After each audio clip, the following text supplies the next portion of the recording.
Gotcha, bitch. Let's get it then.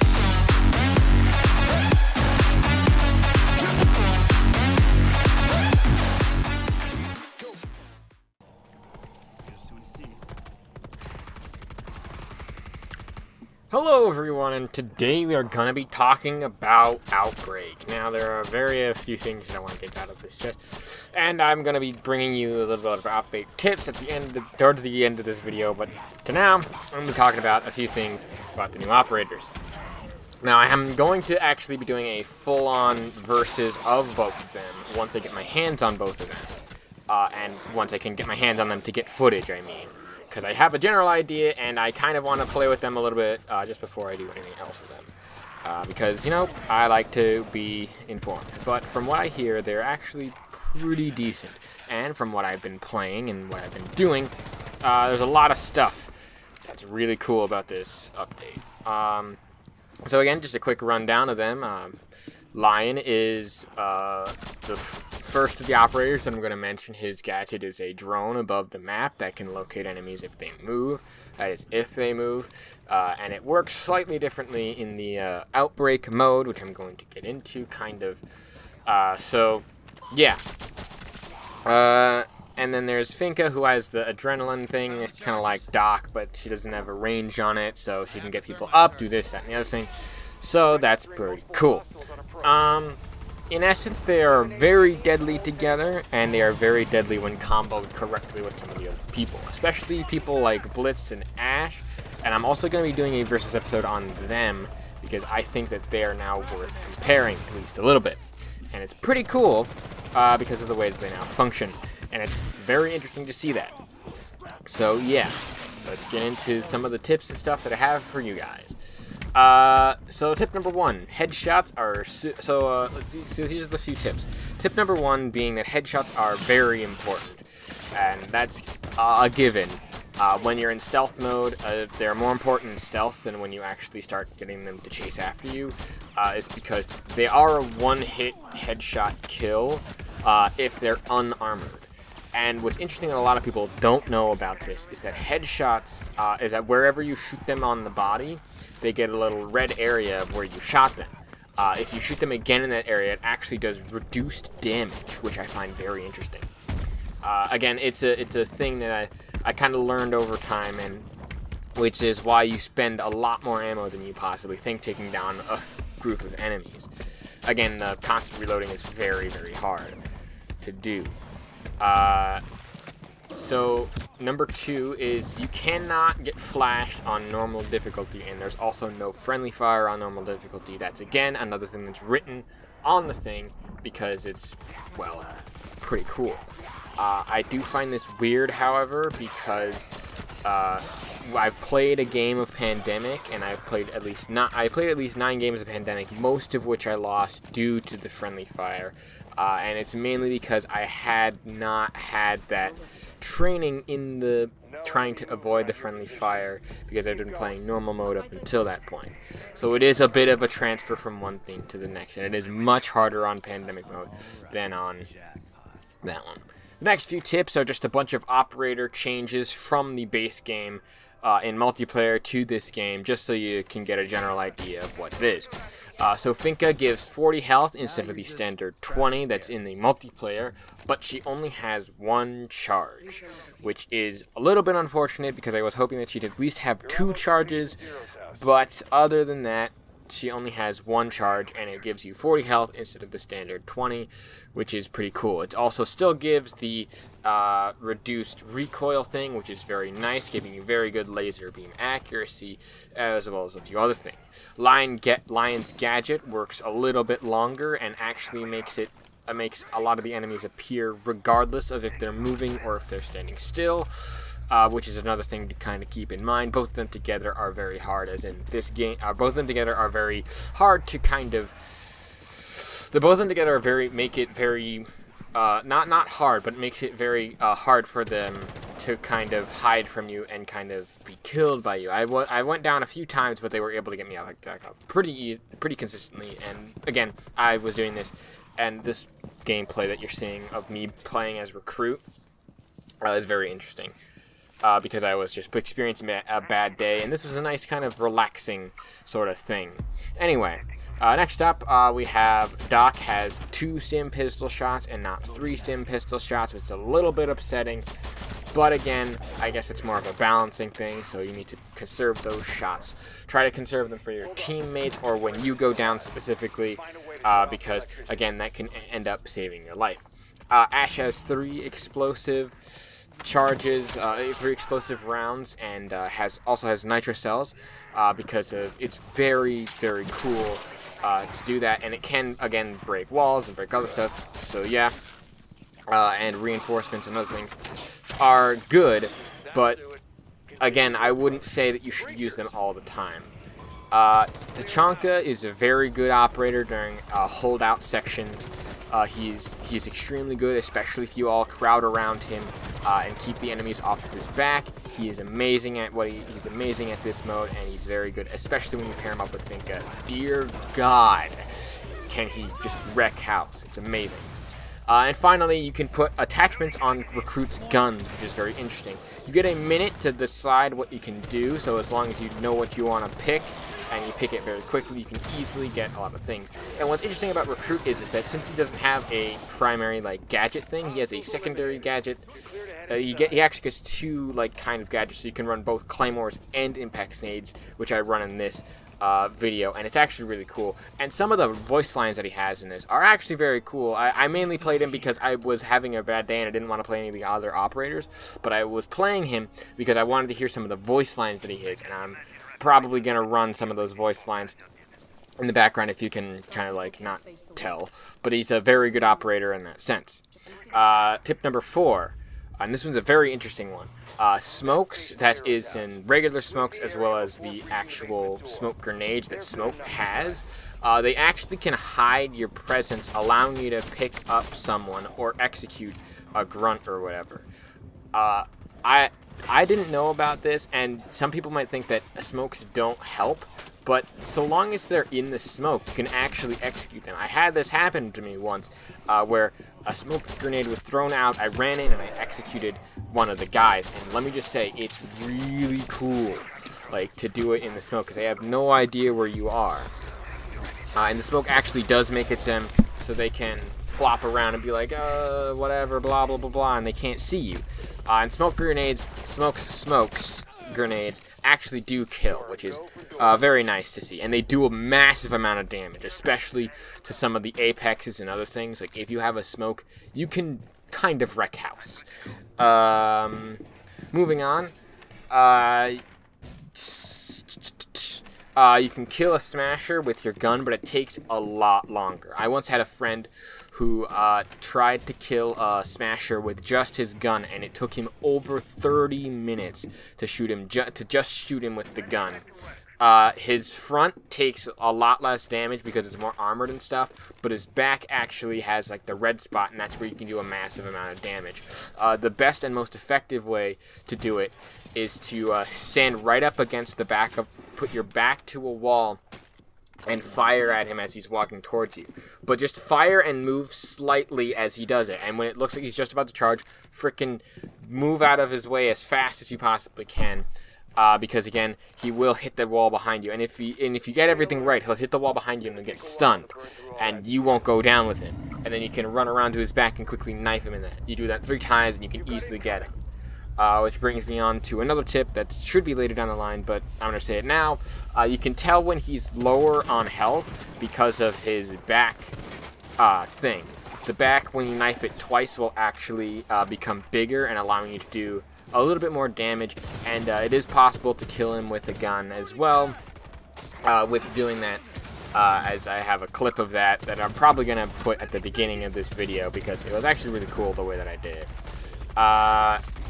Next up, tip number 6, and this one's a weird one because it kind of clashes with the first tip that I gave, and that is that leg shots are just as important as headshots. Now, what do I mean by this? Well, I mean that if you have a group of 1 or 2 guys and you want to kind of get rid of them a little bit more quickly than you might think, shooting them in the legs is actually just as effective. Now, while shooting them in the legs doesn't outright kill them, shooting in the legs does trip them up and makes them fall on the floor. So if you have one that you just want to like conserve ammo on it, go for like the kneecap and shoot him in the leg, in the kneecap, and when he falls over, run up to him and just quickly knife him. While he's on the ground, you can actually just quickly jab him, and it's a really cool animation. I do it a few times, and it's very effective at dealing with certain groups in certain situations like that. Again, it does take time from killing the other ones, but that one will be most likely dead. So again, assess the situation. Even just aiming for the legs, like with a group of 2 or 3 of them, will knock them down to a point of where you can probably go ahead and just spray up towards the head as well. Again, it's more of a situational type thing, but in certain situations, I've had it where like with 1 or 2 enemies, if you trip one up and then you kill the other one, you can quickly run over and execute the other guy, because they stay on the ground for a relatively long time. And yeah, going off of that really quickly, just another quick tip is that you can actually execute them while they are actually while they have your back to you, while they're armored. Again, this is more of a quick thing, and it's more of, again, another situational thing, but it's really cool in the way that the melee system works. Moving on to tip number 7, when playing Sierra Veterans Hospital, make sure you're running someone with impacts, because on the last leg, when you're escorting the doctor to the helipad, there are 2 walls that can be busted through, and it cuts down a lot of time. Trust me, I've done this several times, and it's very cool. For those of you who don't know what I'm talking about, it's the very last leg of when you are going from escorting her, and it's when the door won't open really bad. It's just after that part when you resupply in that room. Upon opening the doors, immediately run to a very pink wall, and it's a very pink wall just directly in front of the door. Throw an impact at that and create a hole that you can jump through, and then immediately in that next room there's another pink wall with like a board on it displaying the area of effect of the thing. Again, throw another impact nade at that wall, or get Ash to do whatever, and once you breach that wall, that'll take you directly to the stairs that lead directly to the helipad up. It cuts down a lot of time, especially if you're on Pandemic. It cuts down so much time. It's incredible. But you need to make sure that you keep it very tight at that point, especially when you're playing Pandemic. And again, I did this in Pandemic, and we were able to get there like that. It took a little bit, but it was able to cut down on so much time, and we were met with very little resistance. Trust me, if I know what I'm talking about, it works. Again, I don't have any footage of it specifically. I think I have some footage of it, maybe at some point, somewhere lying around, but I can definitely assure you that the 2 pink walls that you see, the first one just outside of the doorway that you exit, if you impact that wall and you impact the second wall that's in that room with the board on it, you can lead directly to the stairs, and you can just immediately head on out. Don't even take the doorway, because there's usually a person that's sitting just in that hallway, and that can slow you down. Again, in the Pandemic mode, it's easier to just go up and quickly get to the roof as fast as possible. With that said, let's move on to tip number 8, being barricades are your friend. Barricades are definitely a good friend in this case. And again, the murder holes that the enemy creates work towards your benefit especially. Most murder holes that they create are rather massive and allow you to see it through the wall. Again, firing through them is very simple and very easy once they create it, but don't do it yourself, because again, it takes 3 melees specifically for you to destroy a barricade, but it takes a lot more melees for them to break the barricade, because they have to like stick their arm in and then pull it on out, and then that's when it breaks, and then you can shoot them. And again, just be aware of what you're shooting at and when you're the barricades, and try not to shoot the barricade as much. And if the barricade ever falls and you have the time, definitely put it back up, because that can buy you some extra few seconds to reload your gun and get ready for the next sort of small wave of enemies. This works especially well if you have people doing it, and it basically cuts off an entire section of enemies just coming your way. It works especially good on certain maps, and it's very good on those maps. Trust me, it works flawlessly, and it's amazing. Moving on to number 9, I said that. Okay. Moving on to the next tip, when planning on retrying a mission with random people, remember if you notice that they're not talking, quickly look at what they are, and they're possibly muted. So just hit start and quickly unmute them, because when you exit out to the lobby, it mutes them for some reason, which I don't really understand. But again, it's fairly simple and very easy to do that, and it's pretty cool. Let me see. One final tip that I'm going to leave off on you guys is going to be specifically for Pandemic Mode. Pandemic Mode works very good if you have friends. You can do it with randoms, and I did actually do it with randoms, but trust me, it's very difficult. Especially watch your fire, because headshots will not kill them, but it will down them. And I did notice something else. When you are shot in Pandemic Mode, an interesting tip to know is that when you're shot rather than when you are hit by the enemy, you actually lose blood a little bit faster. When shot, you lose blood a lot faster, even if you're holding your blood in, than if you're just hit normally. I'm not sure if that's meant to deter people griefing each other, but again, just try not to shoot your enemies. A tip to kind of counteract this is that when you're going in front of a friendly, try not to run. Either crouch and move under their bullets, especially if you're in a more calmer section, because more often than not, the person should be aiming chest or head level. So if they're aiming chest or head level and you crouch down and still aiming up, you kind of create like a cross thing. They do this a lot in the actual SWAT and military units, where they'll have a few people, they'll have one person with a shield kind of crouching in front, and then they'll have another person kind of over his shoulder and another person over his shoulder, and they'll both kind of shoot over each other's shoulders in order to make sure that they work.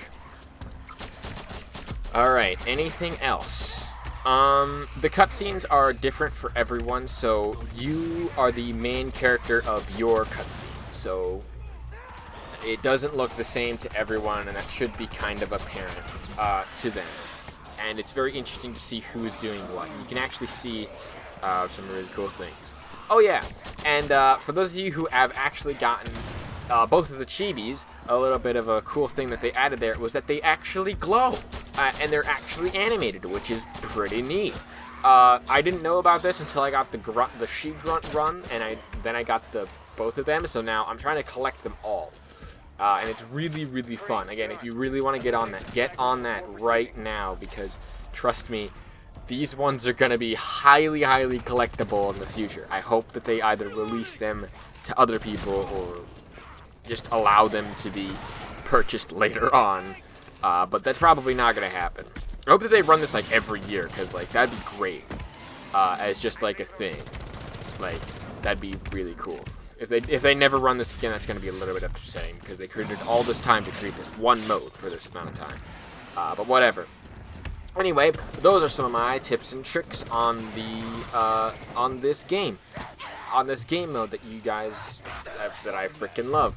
Now, if you have any tips and tricks or want to talk to other people, please leave them in the comment section below. Like, comment, and favorite this video, whatever, and etc., etc., etc.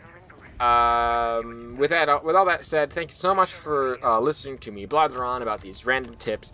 There's still around 10 or 20 minutes left. There's still around 10 other minutes of this if you want to see how we come out victorious and you just want to hear some of the dialogue between the two. So I'm going to shut up now. And so thanks guys so much for watching this video of whatever, and peace off. So we've got one shot at this, and one shot only. Plant 3 explosive charges at the designated anchor point so Jaeger can exfil the package. All right. I'm ready. I'm ready. How about you?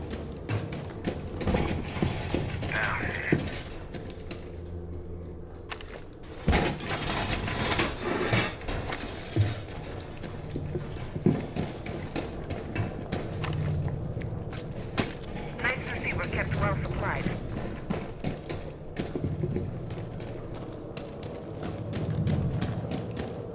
Okay. Ready.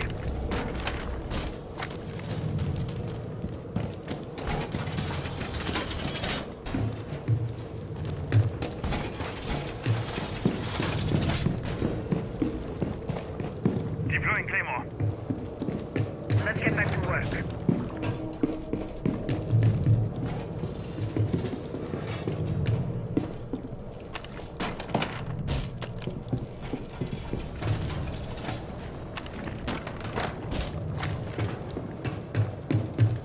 This will keep them busy. Just what I needed. Claymore, mine up.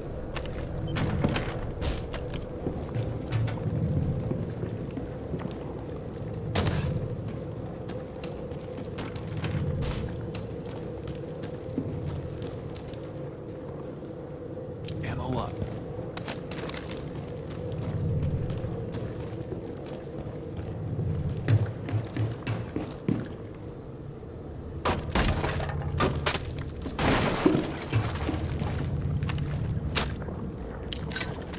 I've planted the explosives. Last charge in place, and you've got a massive inbound swarming your location. Nice to see. Deploying Claymore. I found the rabbits.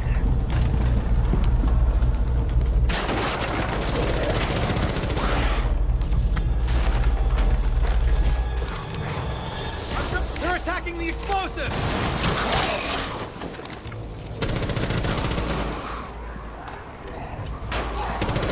Setting up my drone.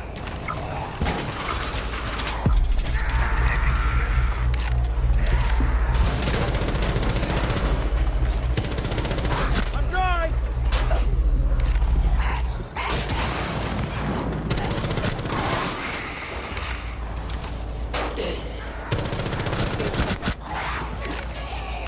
We need to defend the charge.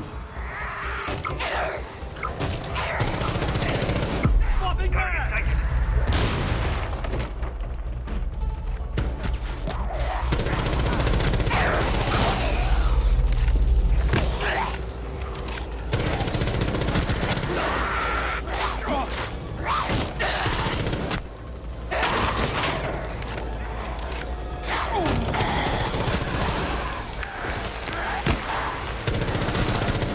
I'm dry! They're attacking the explosives. Moving Max.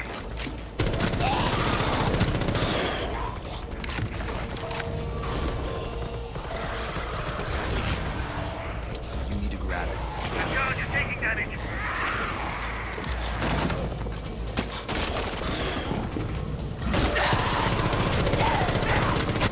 Reloading!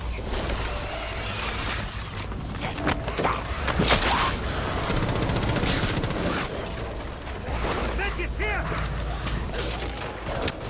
The charge is getting attacked.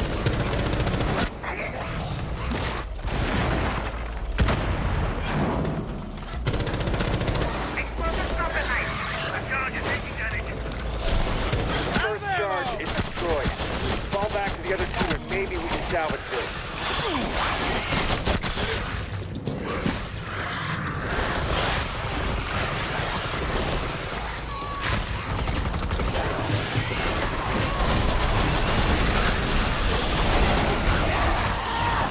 That did it. Kilo's inbound for extraction. Hold the area until then.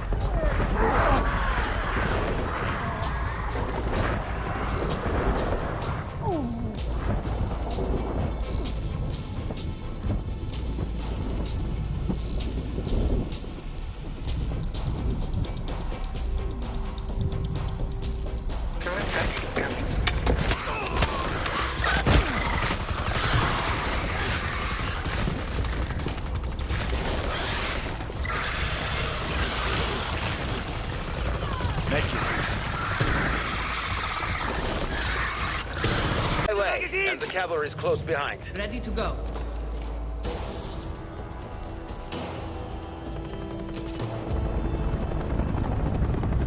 Extraction complete. Returning to base. Good work. Now let's get you out of there before the roaches overrun your position.